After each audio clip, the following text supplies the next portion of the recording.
My fiancé said, "I'm going to Europe for 2 weeks with my ex. Just stay chill." I replied, "All right, whatever you want." The next day, I canceled our wedding venue, hired a private investigator, and when she landed at the airport, what happened next? She never saw it coming. I'm 38 years old, and 3 weeks ago I was engaged to someone I thought I knew. Vanessa and I had been together for 4 years, engaged for 8 months. We were supposed to get married in June. Venue booked, deposits paid, invitations ordered. The whole thing. I thought we were building something real. 2 Thursdays ago, Vanessa came home from work around 6 p.m. and sat down across from me at the kitchen table. She had this weird energy, nervous but also defiant, like she'd already made up her mind about something and was just going through the motions of telling me. "I need to talk to you about something," she said. I closed my laptop. "What's up? You know how I've been reconnecting with old friends lately?" "Sure," I said. She'd been on social media a lot more than usual, always on her phone. "Well, I've been talking to Cameron, my ex from college, Cameron." I knew the name.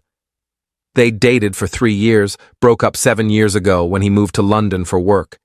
She'd mentioned him maybe twice in 4 years, always in passing. "Okay," I said carefully. "He's been going through a rough time. Divorce, job stress, the whole thing. We've been talking and he invited me to come visit him in London. He wants to show me around Europe for a couple weeks. Paris, Amsterdam, Barcelona." I stared at her. "You want to go to Europe with your ex-boyfriend?" "It's not like that," she said quickly. "It's just as friends. He needs support right now, and honestly, I could use a break too. Wedding planning has been stressful." "Wedding planning for our wedding?" I said. "I know, but this is important to me. Cameron was a huge part of my life once. He's going through something difficult. I want to be there for him." "For 2 weeks, in Europe, alone." "Yes." I sat there trying to process what she was saying. "And you think this is appropriate? You're engaged." "Which is exactly why you should trust me," she said, and there was an edge to her voice now. "I'm not asking for permission, Marcus. I'm telling you what I'm doing. I already booked the flight. I leave Saturday." "This Saturday? As in 3 days from now?" "Yes." "And when exactly were you planning to tell me?" "I'm telling you now." I took a deep breath. "What if I'm not okay with this?" She looked at me like I was being unreasonable. "Then you're going to have to deal with that." "Because I'm going. Cameron needs me, and honestly, I need this. I need some space to think." "Space to think about what?" She hesitated. "About us. About whether getting married is really what I want." That's when something clicked. This wasn't about supporting a friend. This was about her having second thoughts and running away to figure them out with her ex-boyfriend. "So let me get this straight," I said slowly. "You're having doubts about our marriage, and your solution is to fly to Europe with your ex for 2 weeks. I need clarity," she said. "Just stay chill about this, okay? I'll be back before you know it, and we can talk about everything then." I looked at her for a long moment. This woman I'd spent 4 years with. This woman I'd proposed to on a beach in Maui. This woman who was now telling me to stay chill while she went on a romantic European vacation with her ex. "All right," I said quietly. "Whatever you want." She looked relieved. "Thank you. I knew you'd understand." She went to the bedroom to start packing. I sat at the table, staring at nothing, feeling this cold clarity settle over me. Update. One Friday morning, Vanessa left for work early. She had meetings all day, she said, would be home late, probably wanted to avoid more conversation about her trip. The moment she left, I got to work. First, I called our wedding venue, explained there was a situation we needed to cancel. They said the deposit was non-refundable, $5,000. I said fine, cancel it anyway. They processed the cancellation while I was on the phone. Then I called the caterer. Same story. Lost another $2,000 in deposits. Didn't care. Florist, photographer, DJ, I canceled everything. Some were understanding, some weren't. I lost about $12,000 total in deposits. Worth every penny.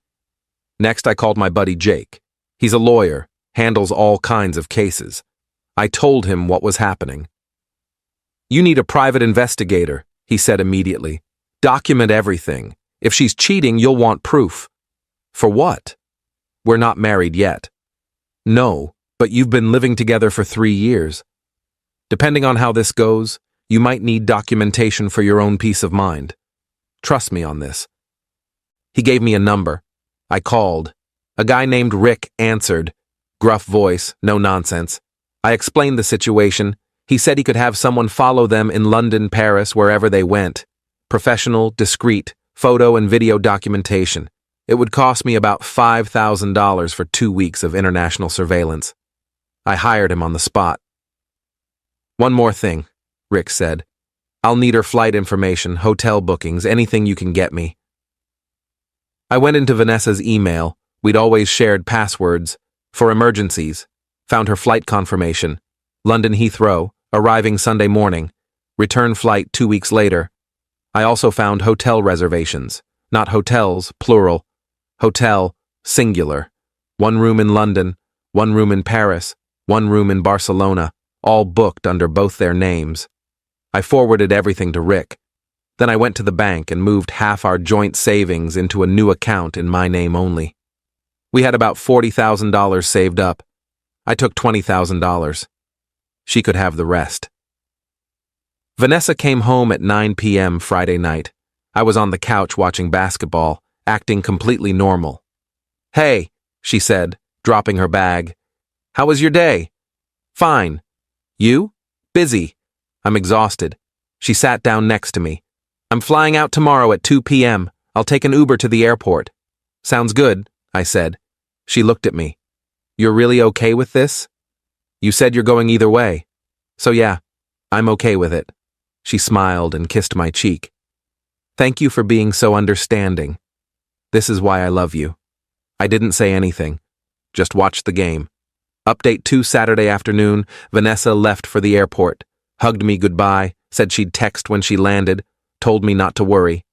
The moment she was gone, I started packing her stuff. Everything. Clothes, shoes, toiletries, books, everything that was hers. I was methodical about it. Labeled boxes, made an inventory. Took me about 6 hours. Sunday morning, I got a text. Landed safe. London is beautiful. Miss you already. I didn't respond. Monday morning, Rick called me. "I've got someone on them," he said. "They picked her up at Heathrow." Went straight to the hotel. You were right, 1 room. They had breakfast this morning at the hotel restaurant. Lots of hand-holding, kissing. "I've got photos." "Send them," I said. He emailed me a dozen photos. Vanessa and Cameron holding hands across a table, Cameron's arm around her shoulder, them kissing on a street corner in front of some tourist attraction. In every photo, she looked happy. Genuinely, radiantly happy. I felt nothing, just cold, calm clarity. "Keep documenting everything," I told Rick. "I want a complete record." Tuesday, Vanessa called me via WhatsApp. "Hey, how are you?"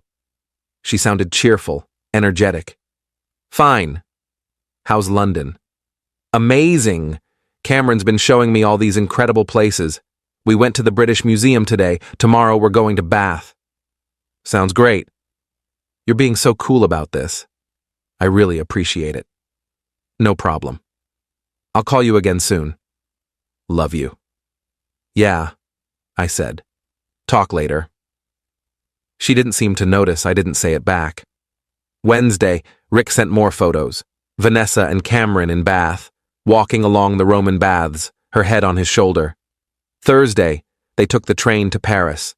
Photos of them at the Eiffel Tower, kissing in front of it like tourists. Friday, more photos. A cafe, the Louvre, walking along the Seine at sunset. Every day, Vanessa texted me something casual. "Paris is gorgeous. The food here is incredible. Wish you could see this." I didn't respond to most of them. My best friend Mike came over Friday night. I showed him the photos Rick had sent. Jesus, he said. She's not even trying to hide it. Why would she? She thinks I'm sitting at home staying chill like an idiot. What are you going to do? Wait, I said. Let her have her fun. Let her think she got away with it. Then, when she comes home. Then what? Then she gets a surprise. Update 3. Vanessa's return flight was scheduled for Sunday afternoon, landing at 4 p.m. Saturday night, I finalized everything. I'd rented a small storage unit and moved all of Vanessa's stuff there, paid for 3 months up front, left the unit key with the facility manager. I'd changed the locks on our apartment, called a locksmith, had it done Friday. I'd drafted an email to everyone we'd invited to the wedding, about 150 people. The email explained that the wedding was canceled due to unforeseen circumstances and thanked everyone for their understanding. I scheduled it to send Sunday at 5 p.m. I'd also created a shared photo album, just 30 photos from Rick's surveillance, the clearest ones, the most damning ones. Vanessa and Cameron kissing, holding hands, looking at each other like they were in love. I titled the album Vanessa's European Adventure and made it visible to only her family and close friends, scheduled to share at 5 p.m. Sunday. Sunday at 3 p.m., I drove to the airport, parked in the arrivals area.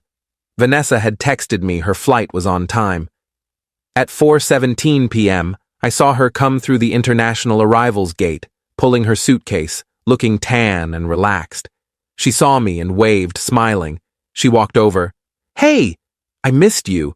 She tried to hug me. I stepped back. Get in the car, I said. Her smile faltered. What's wrong? Just get in. We walked to the car in silence. She kept glancing at me, confused. I loaded her suitcase in the trunk, and we both got in. Marcus, what's going on? I pulled out my phone and handed it to her. On the screen was one of the photos. Her and Cameron kissing at the Eiffel Tower. Her face went white. Where did you get this? I hired a private investigator. I have about 200 photos and hours of video from your entire trip. Every kiss, every time you held his hand, every night you spent in the same hotel room. Marcus, I can explain. I don't want an explanation. I want you to listen. The wedding is canceled. I called the venue, the caterer, everyone, lost 12 grand in deposits. Don't care. Our apartment, I changed the locks. Your stuff is in a storage unit on Riverside Drive. Here's the key. I handed her a small key. It's paid up for 3 months. After that, it's your problem. You can't just kick me out. I live there. You don't anymore. The lease is in my name. You're not on it. You have no legal right to be there. This is insane. You're insane. Also, I continued, ignoring her, in about 30 minutes, everyone invited to our wedding is getting an email explaining that it's canceled. And everyone in your family and friend group is getting access to a photo album documenting your European affair. So you might want to turn off your phone for a while. She stared at me in horror. You wouldn't. It's already scheduled. Can't stop it now even if I wanted to. Marcus, please, get out of my car. What? Get out. Now. Or I'm driving to the nearest police station and reporting you for trespassing. She started crying. Please, can we just talk about this? I made a mistake. I was confused. I love you. You love Cameron, I said flatly. You made that pretty clear. Now get out. She grabbed her suitcase from the trunk, still crying, and stood on the curb as I drove away. In my rearview mirror, I saw her on her phone, probably calling Cameron, probably calling her mom. I didn't care. Update 4:06 p.m. My phone was blowing up. Texts from Vanessa's friends, her sister, her mom. Some angry, some confused, some actually supportive. Vanessa's mom. How could you humiliate her like this?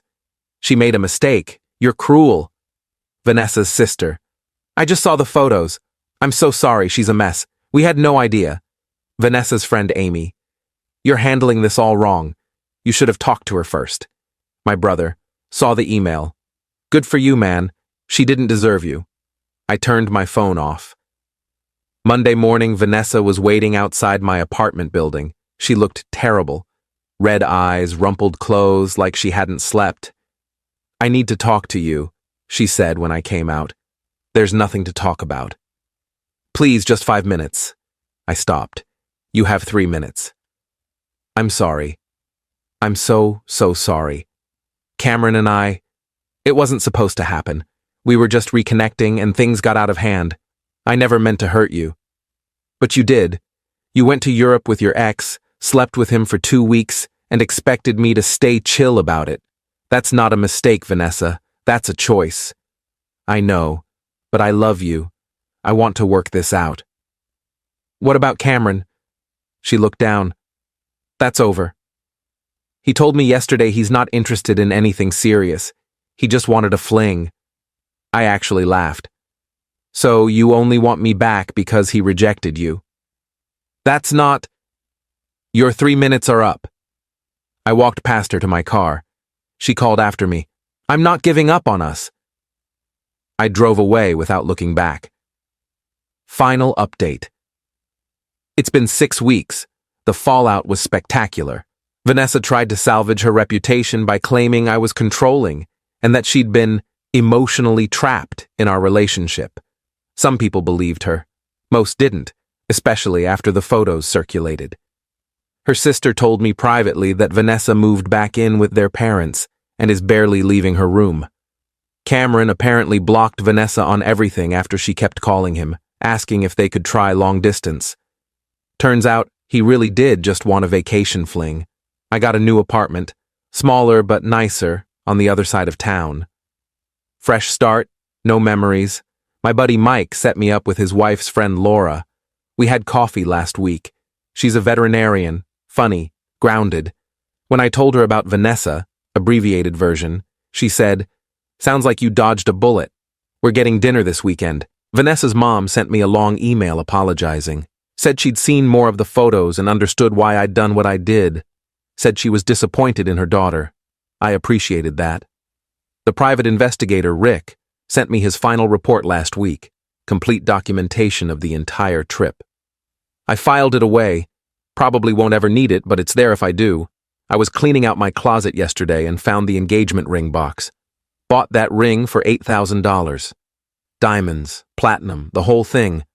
I took it to a jeweler to see what I could get for it. He offered me $4,500. I took it. Put the money toward my new apartment. Someone asked me if I regret how I handled things. If I should have confronted her before she left, given her a chance to cancel the trip. Honestly, number. If I'd confronted her, she would have either lied or worse, gone anyway, and just been more careful. This way, she showed me exactly who she was. No ambiguity, no room for doubt. And I got to show her that actions have consequences. My mom called me this morning. She'd heard the whole story from my brother. "I never liked her," Mom said. "Too selfish. You're better off. Everyone's got an opinion in hindsight. But the truth is I'm sleeping better now than I have in months. No more wedding stress. No more wondering if Vanessa was really happy with me. No more ignoring red flags. Just peace." Edit 1. Several people have asked what the red flags were before this. Looking back, there were some. She was always on her phone, secretive about it. She'd been less interested in wedding planning the last few months, always finding excuses to postpone decisions. She'd mentioned Cameron's name a few times in passing, always casual, like, "Oh, funny story, Cameron and I used to." And when I asked about their relationship once, she got defensive and said I was being jealous for no reason. I wasn't connecting the dots then. I am now. Edit 2. Yes, I still have all the photos and documentation. No, I won't share them publicly. That's not the point. The point was making sure the people close to her knew the truth, not humiliating her to strangers. There's a difference.